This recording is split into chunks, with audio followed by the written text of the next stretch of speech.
que le chaleureux accueil qu'on a eu depuis ce matin, depuis l'aéroport jusqu'à la réception avec le président du Faso, et toute l'attention dont on a bénéficié depuis ce matin.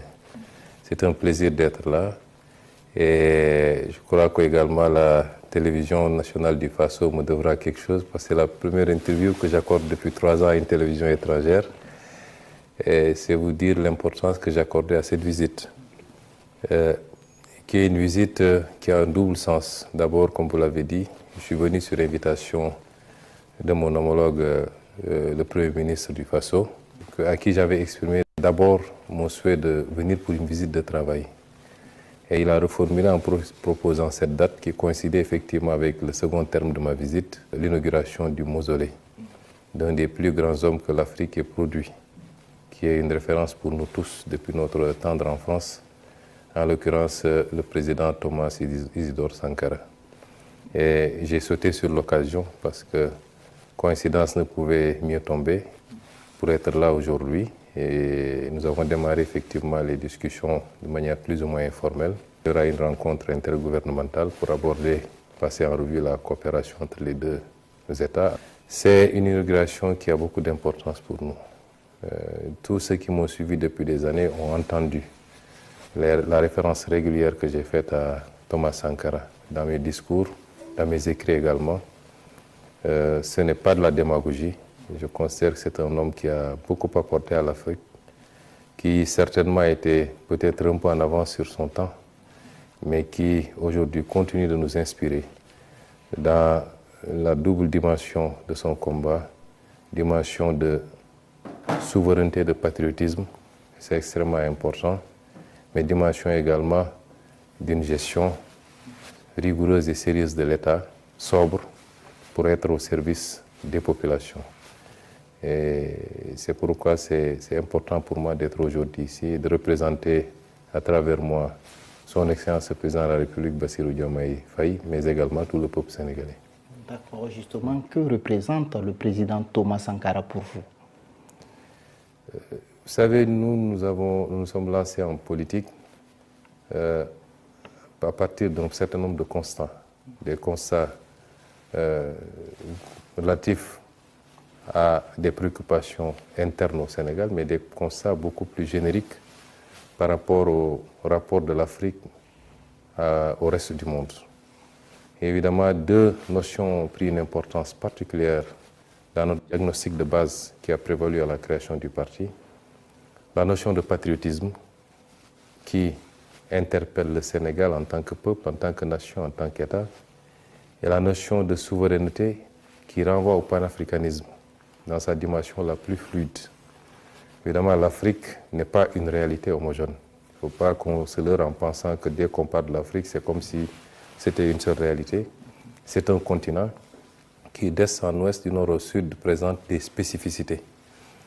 Mais c'est un continent qui, à la base, regroupe un certain nombre de caractéristiques communes, indépendamment des petites différences. Et sous ce second aspect, un certain nombre de leaders politiques illuminent effectivement nos réflexions, mais également guident quelque part notre action.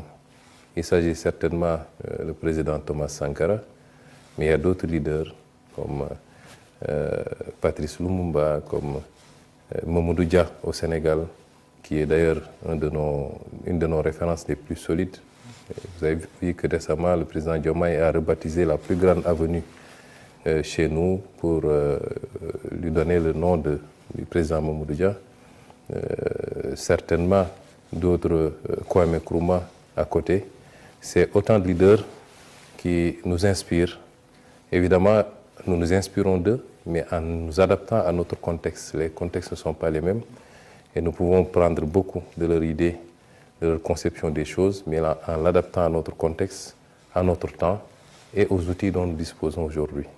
Et c'est cela que représente effectivement Thomas Sankara. Ce n'est pas seulement dans le discours politique, mais les actes qui ont été posés durant le court temps qu'a duré son règne pour souverainiser le Burkina Faso, pour ramener les valeurs et les traditions qui fondent la société burkinabé. Ça, c'est extrêmement important pour tout Africain qui veut aujourd'hui mener un combat similaire. Justement, est-ce que vous pensez que les pays africains aujourd'hui doivent s'inspirer donc de cet idéal de souveraineté, de lutte contre l'impérialisme qu'a incarné le président Thomas Sankara donc pour aller de l'avant? Vous savez, je serais très prétentieux pour pouvoir parler au nom de toute l'Afrique et j'éviterai sûrement d'apparaître comme un donneur de leçons. Je peux parler du Sénégal avec beaucoup d'aisance. Je peux, avec beaucoup d'humilité, faire des suggestions pour le reste de l'Afrique. Et je pense que nous devons poser les actes dès lors qu'on nous a dit que nous étions des États indépendants. Cette indépendance, nous l'avons arrachée d'une manière ou d'une autre. Certains ont dû lutter militairement, même j'allais dire physiquement. D'autres ont eu à mener des luttes politiques pour aboutir à l'indépendance. Dès lors qu'on a cette indépendance, c'est à nous de donner un contenu à notre souveraineté. Qu'est-ce qui a fait que durant toutes ces années, nos leaders, en tout cas une bonne partie de nos leaders, ont accepté de continuer de subir les dictats et les ordres venant d'ailleurs? Ça renvoie à nous-mêmes, à nos élites d'abord, mais également peut-être pour une moindre part au peuple qui doit s'intéresser et s'impliquer dans la gestion de la chose publique. Et c'est pourquoi nous considérons qu'il nous faut beaucoup moins être dans la défensive, mais incarner de manière offensive l'indépendance que nous avons acquise. C'est-à-dire que nous avons acquis en posant des actes très concrets et voir dans quelle mesure ces actes-là seront contredits ou contrecarrés par d'autres. À partir de ce moment, on pourrait revenir sur l'aspect défensif de la souveraineté. Et c'est pourquoi, si je prends l'image du Sénégal, depuis 1 an qu'on est au pouvoir, on a posé des actes de souveraineté. Je n'en veux pour preuve que la présence militaire. On a dit on ne peut pas admettre au Sénégal qu'il y ait des bases militaires étrangères. Et pour tout pays qui avait une base militaire au Sénégal, on l'a notifié pour leur dire que nous demandons ce qui retire toutes les troupes du Sénégal. Et cette opération est lancée. Si vous avez suivi l'actualité, il y a 2 jours, une base militaire a été libérée et le processus prendra fin d'ici le mois de juillet et le Sénégal n'aura plus sur son sol de base militaire étrangère. On n'a pas besoin, pour moi ça doit être un acte ordinaire pour un pays, de dire que nous sommes souverains, nous avons une armée nationale, nous avons des forces de défense et de sécurité, nous pensons pouvoir gérer nous-mêmes notre sécurité. Et c'est autant d'actes qui sont posés sur la gestion de nos ressources naturelles. Qu'est-ce qui a fait que l'Afrique n'ait pas pu bénéficier de ces ressources naturelles comme l'ont pu d'autres zones du monde, en Asie, dans le Golfe, en Europe, en Amérique. Tout le monde jouit de ces ressources naturelles, sauf l'Afrique. Pourquoi? Est-ce qu'il y a besoin d'un discours? Non. On pose les actes. S'il y a des choses à renégocier, on les négocie. Nous sommes ouverts pour le partenariat avec le monde entier, mais qu'il soit juste, équilibré et mutuellement gagnant. Ça, c'est des actes qu'il faut poser et avancer. Et je pense que nous nous inscrivons, nous, dans cette dynamique et nous souhaitons que ça puisse être le cas de tous les pays africains parce que le continent doit prendre son destin en main maintenant et de manière souveraine, de manière assumée, mais en comptant d'abord et essentiellement sur lui-même. Je n'ose pas de manière péremptoire ou impérative l'élargir à tout le monde, mais je peux, dans le discours et dans les actes qu'on pose, en espérer, inspirer également, comme nous nous inspirons nous-mêmes de ce qui se fait de bien dans d'autres pays africains. D'accord. Alors, Monsieur le Premier ministre, l'une des questions en débat actuellement au sein de la jeunesse africaine, c'est la question donc du franc CFA. Alors, quel regard vous portez donc sur le franc CFA? Notre position sur le franc CFA a été très constante. Vous savez, j'ai la chance d'être un homme politique qui a écrit des livres. Et ma pensée est dans ces livres-là. Mais ma pensée est exprimée également à travers des émissions, des meetings. Notre position a été toujours constante. L'effort d'intégration d'une sous-région qui passe par des actes forts pour avoir un marché commun, pour avoir des législations tarifaires communes, pour avoir une monnaie commune, c'est un effort salutaire. Nous voulons un espace intégré. Nous voulons une zone. Le seul fait qu'on parle encore de CFA pose problème. Ça, c'est un élément. Mais ça, c'est les aspects les moins importants. C'est symbolique. Après, la monnaie est un instrument, comme je l'ai dit, de politique publique. Le débat qu'on se pose, c'est est-ce que cette monnaie, telle qu'elle se présente aujourd'hui, est adaptée à nos options de développement? De la réponse à cette question doit dépendre l'orientation qu'on va prendre. La monnaie CFA, arrimée à l'euro et à la zone euro, semble être une monnaie trop forte pour nos économies, qui nous restreint à être des pays importateurs qui consomment ce qui est produit ailleurs, mais qui ne nous rend pas très compétitifs quand on veut inverser la tendance. Or, la logique dans nos pays, c'est d'aller vers une politique de substitution des imports. C'est entre autres un des griefs économiques, il y en a beaucoup d'autres, notamment le manque de flexibilité et beaucoup d'autres aspects. À partir de ce moment, c'est de la réponse qu'on apporte à ces considérations techniques qu'on va dépendre de notre décision d'aller dans tel ou tel autre sens. Et nous avions dit, depuis mes écrits, mon livre de 2018, quand je devais être candidat à l'élection présidentielle, jusqu'au programme du président Bassirou Diomaye de 2024, nous sommes restés constants. Nous sommes dans un ensemble qui présente ses avantages, mais qui a des inconvénients. Nous poserons le débat avec nos partenaires pour leur dire que nous devons évoluer. Si une solution est trouvée dans ce cadre-là, tant mieux. Il n'y a aucune raison pour que nous sortions de cette monnaie. Mais si ce n'est pas le cas, nous assumerons notre responsabilité. Et nous sommes toujours dans cette logique. Quand nous sommes arrivés, la BCEAO, qui est l'institution commune, nous a présenté les travaux qu'ils ont faits, qui vont exactement dans le sens de ce que nous avons dit tout à l'heure. Il s'agit maintenant pour les présidents de se retrouver pour valider un certain nombre d'options. Ça, c'est l'aspect politique. Les techniciens ont fait leur travail. Et nous espérons que nous vivons. C'est ça notre position, nous restons constants. Il y a beaucoup d'amalgames qui se font. Oui, c'est eux qui avaient dit qu'ils sortiraient. Un État se gère de manière responsable. Et nous sommes avant tout des panafricanistes. Tout ce qu'on peut faire pour rester dans la cohésion, nous le ferons. Mais si on se rend compte que ça ne va pas dans le bon sens et que ce n'est pas bon pour nous, le panafricanisme a ses limites également. Ça ne peut pas se faire au détriment des intérêts des États. À partir de ce moment, nous assumerons toutes nos responsabilités par rapport à cette monnaie. D'accord. Alors, Monsieur le Premier ministre, l'intégration économique en Afrique de l'Est rencontre actuellement des difficultés. La CEDEAO compte actuellement 12 pays, après donc le retrait des pays de l'AES. Comment est-ce que justement vous avez vécu ou vous vivez en tout cas cette rupture entre la CEDEAO et l'AES? Avec beaucoup de regrets. Il faut dire les choses, ne pas être panafricaniste et souhaiter que les ensembles, les fragiles ensembles que nous avions peiné à rassembler éclatent. Je ne pense pas que les pays de l'AES l'aient fait de gaieté de cœur. Je ne pense pas que le reste de la CEDEAO l'ait accepté de gaieté de cœur. Les rassemblements, c'est d'abord les rassemblements des peuples, avant d'être les rassemblements des dirigeants. Et les peuples continueront à être des peuples de la CEDEAO, quoi qu'on veuille. Ce n'est pas parce que 3 pays sont sortis de la CEDEAO qu'on est dans une rupture totale, opaque, et qu'il n'y ait plus de relations commerciales, de relations économiques, de relations sociales même. Parce que de part et d'autre des frontières, c'est souvent les mêmes populations avec les mêmes ethnies qui vivent. Et notre zone est condamnée à vivre ensemble. Nous sommes liés par l'histoire, par la géographie. Nous n'avons pas de choix.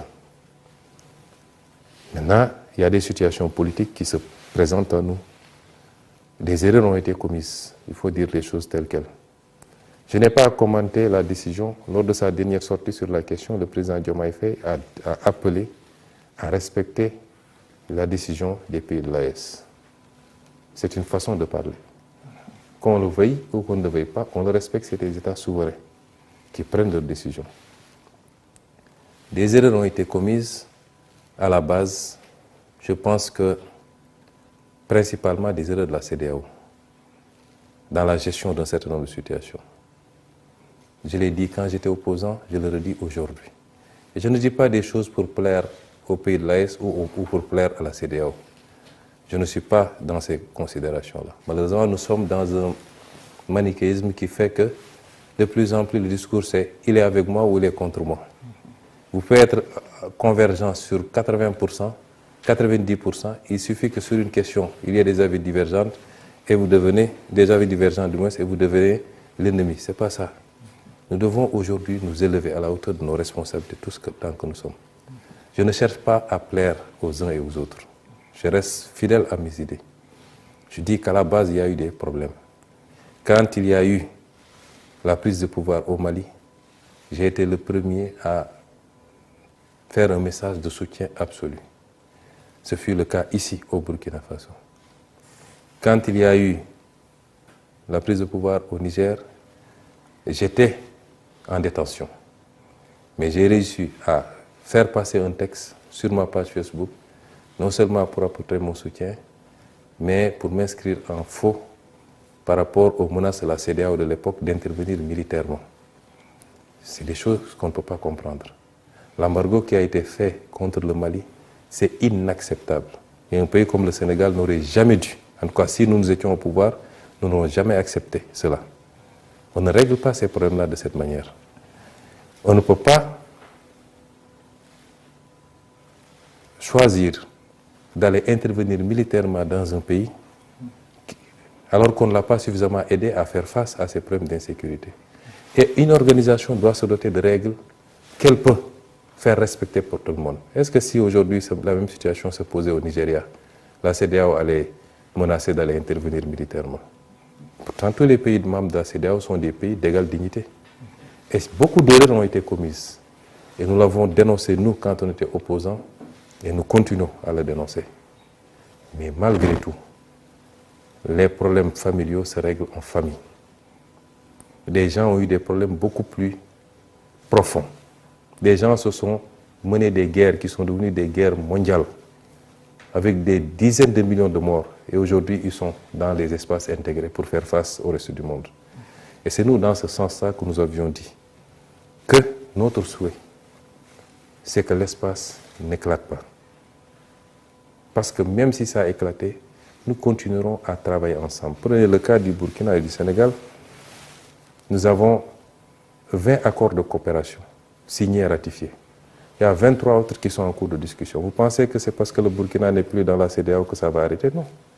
Nous allons continuer et même peut-être accroître la coopération. Les espaces sont des espaces politiques, des cadres politiques. Mais ce qui va se passer entre les États et les peuples va continuer. Et nous espérons, en respectant les choix des uns et des autres, et j'espère que la CEDEAO va en tirer toutes les conséquences pour que, dans le traitement à la base, je disais tout le temps, on ne peut pas ignorer les causes réelles d'une maladie pour vouloir se pencher sur les symptômes. S'il y a coup d'État, qu'est-ce qui a amené les coups d'État? Et pourquoi, quand les gens font des tripotages constitutionnels, la CEDEAO ne parle pas? Quand des gens briment des opposants, la CEDEAO ne parle pas? Jusqu'à ce que certaines situations arrivent, on sort des communiqués, on fait des embargos et on menace d'intervenir militairement. C'est ces erreurs qui nous ont conduit à ça. Et j'espère que la CEDEAO en tirera toutes les leçons et surtout aura l'ouverture qu'il faut pour traiter tous les États de manière égale. Il n'y a pas ici de grands ou de petits États, etc.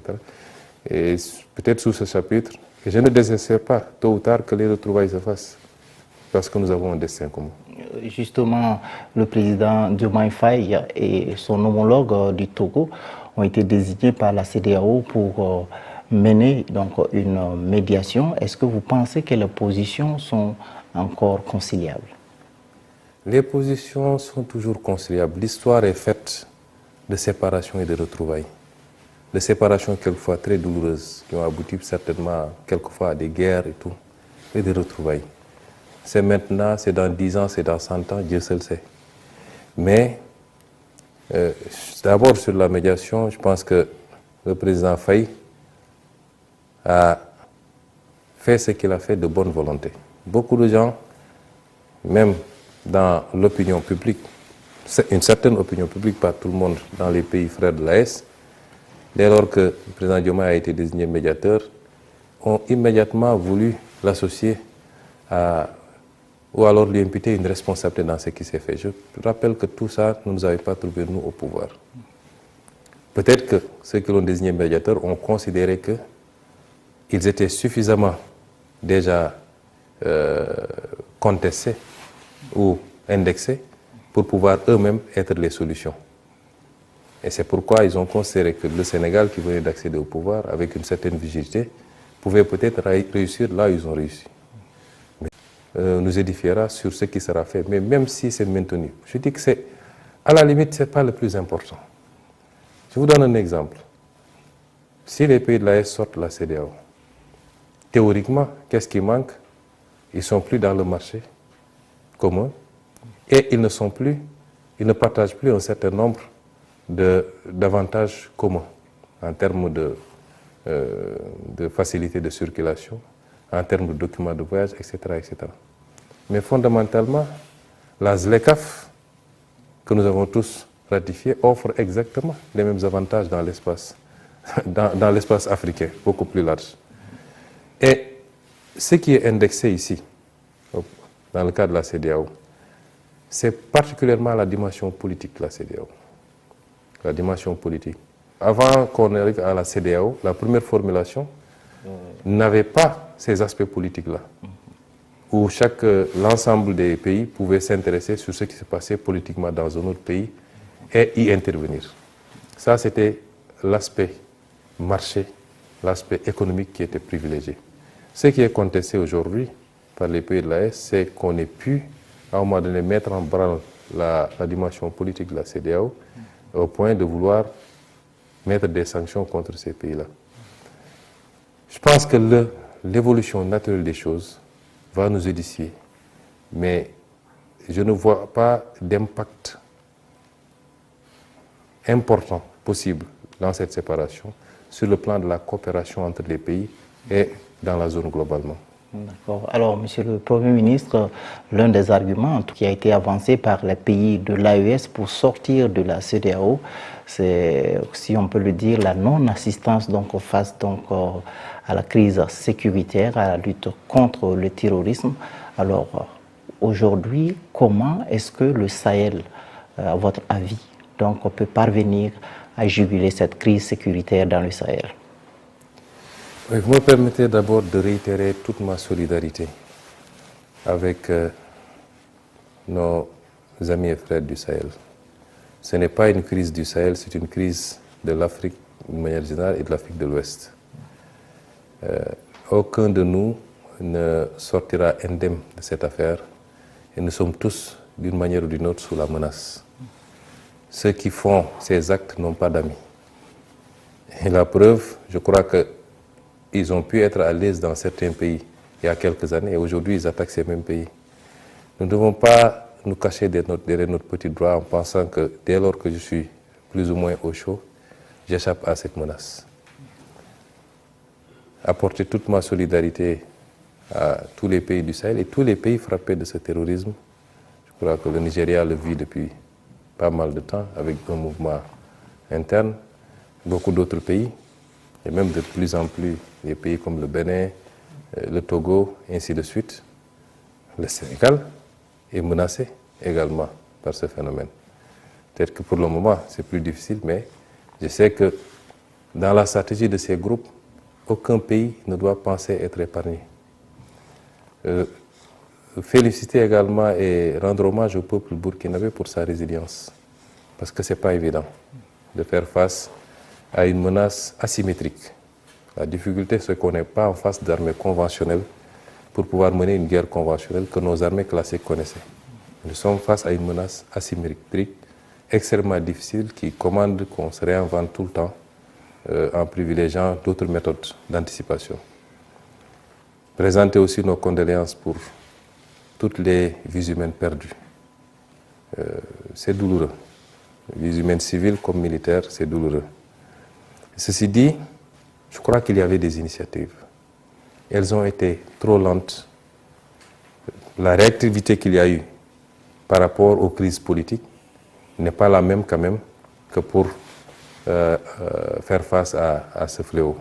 Ça, il faut le reconnaître. Je crois qu'il y avait la force d'intervention en attente que la CEDEAO a mis en place avec un certain nombre d'éléments, également des dotations en matériel, des cotisations budgétaires pour pouvoir faire face.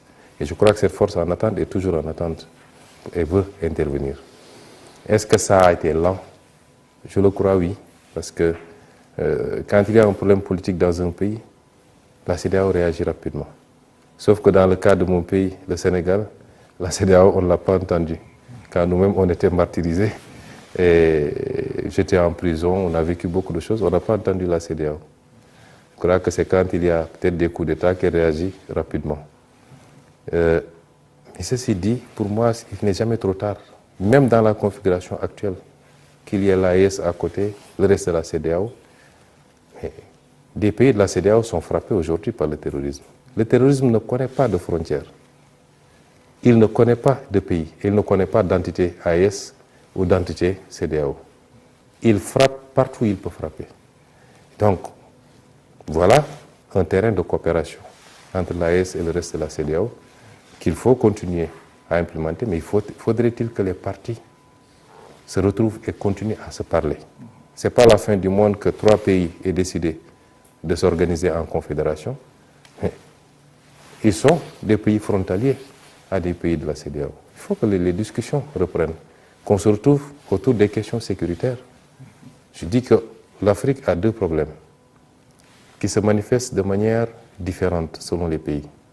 C'est le problème sécuritaire et c'est le problème économique. Dans le cas du Burkina, la difficulté, c'est qu'il faut allier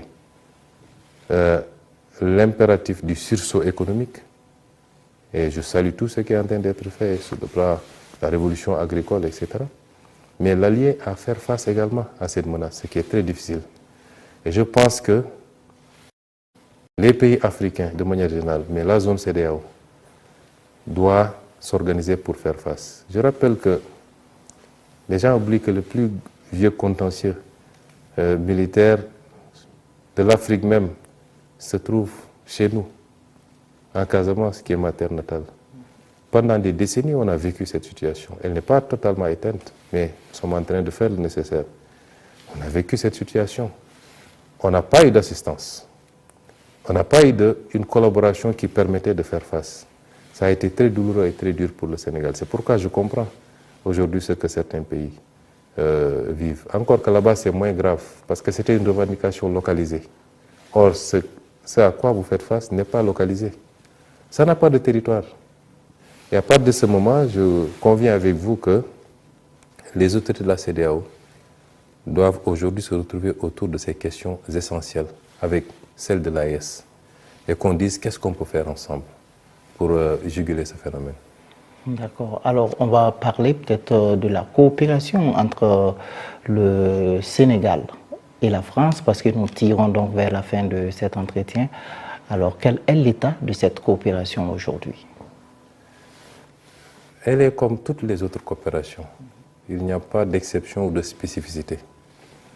Je ne vais pas trop développer parce que je ne suis pas là pour parler de la France, en ce sens que ce serait peut-être donner ce que vous ne voulez pas, c'est ce qu'on va faire, donner un peu de relief à une collaboration par rapport à beaucoup d'autres.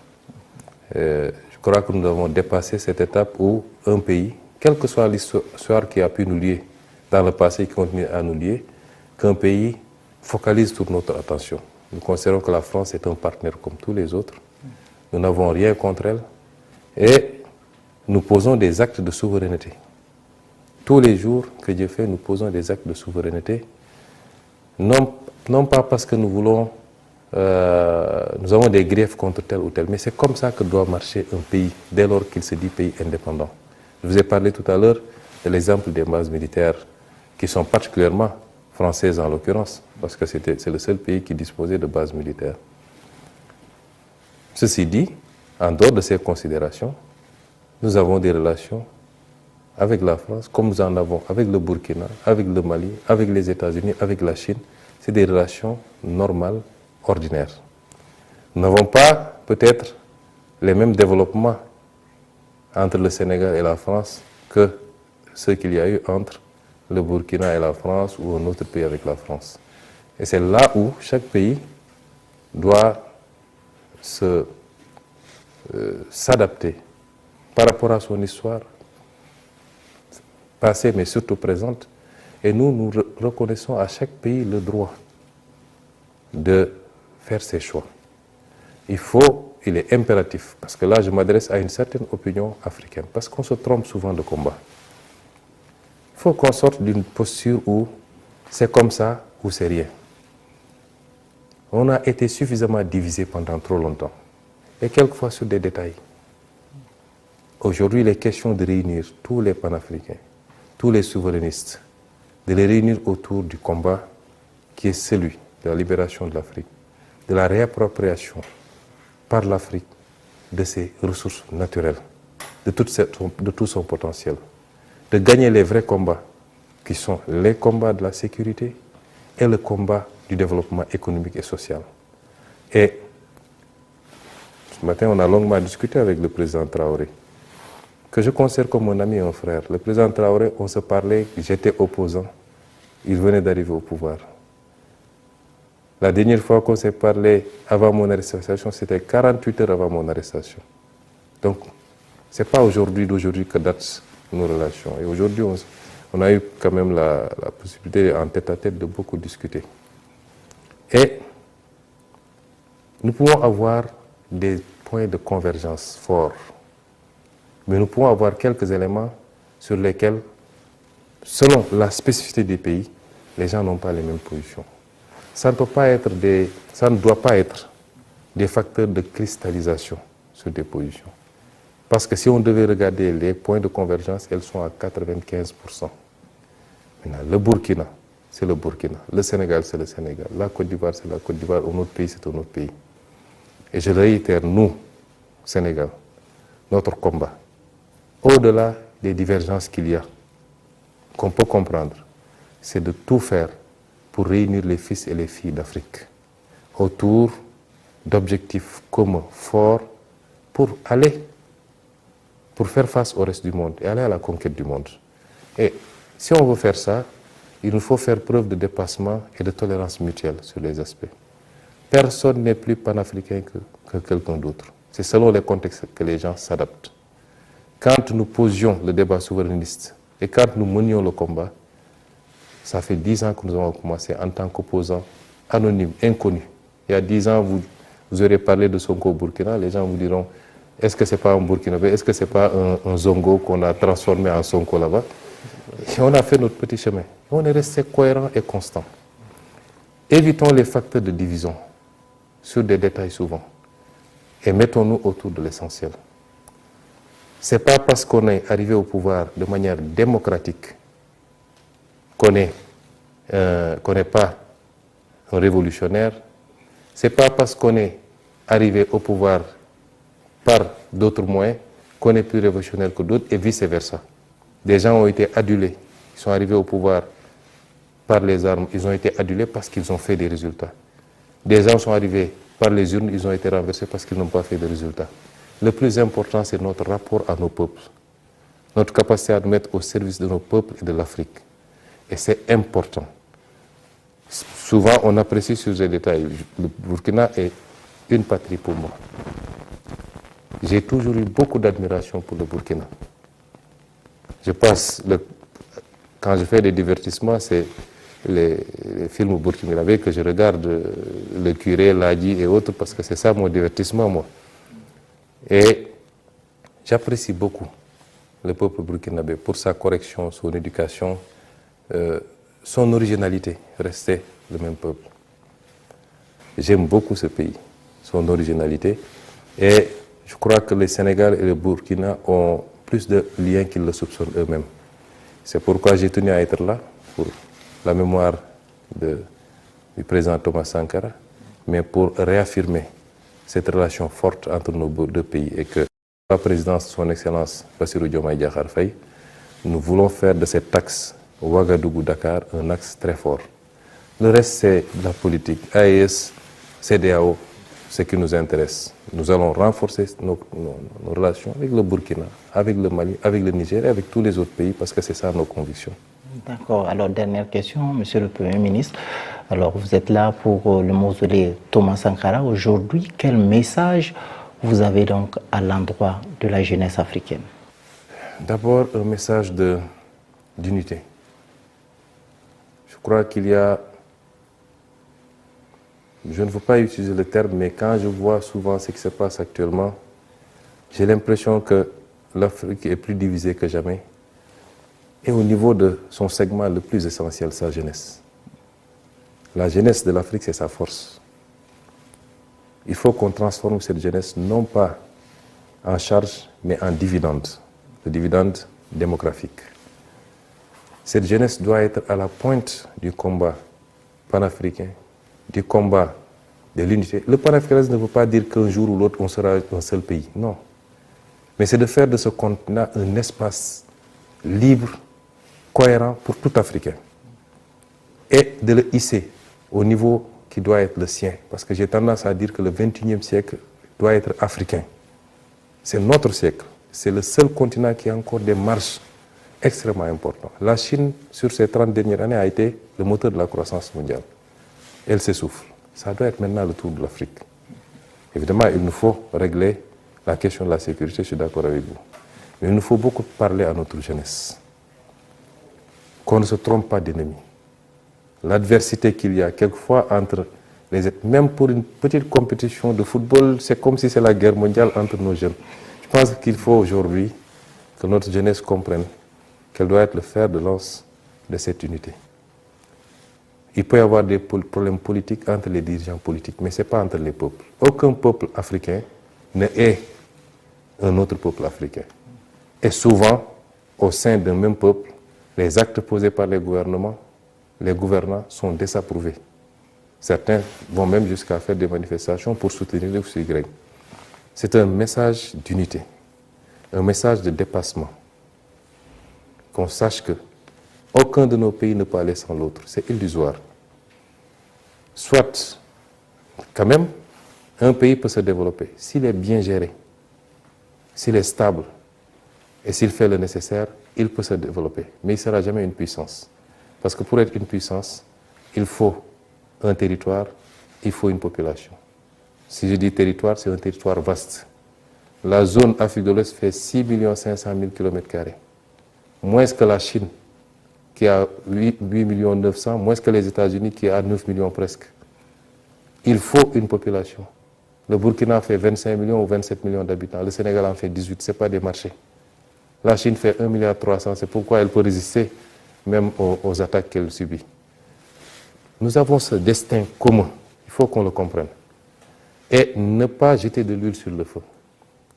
Mon souhait, c'est que tout le monde se parle, qu'on essaie de dépasser cette situation et qu'on s'entraide mutuellement. Là où le Sénégal a des problèmes que le Burkina n'a pas, que le Burkina puisse être là et vice-versa. C'est ce message que là, je rends à la jeunesse, mais évidemment, il faut que l'élite politique soit à la hauteur également. Il faut que l'élite politique soit à la hauteur et sorte de ces conflits qui ne servent à rien. Sorte de... L'Afrique est attaquée en réalité. On a parlé tantôt de terrorisme.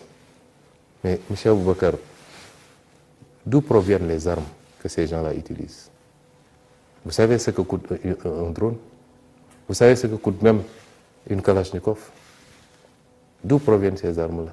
Il y a des gens qui leur donnent ces armes. Mais en le faisant, ils n'attaquent pas le Burkina, ils attaquent toute l'Afrique. Et c'est une réponse commune qu'il nous faut face à ces phénomènes-là.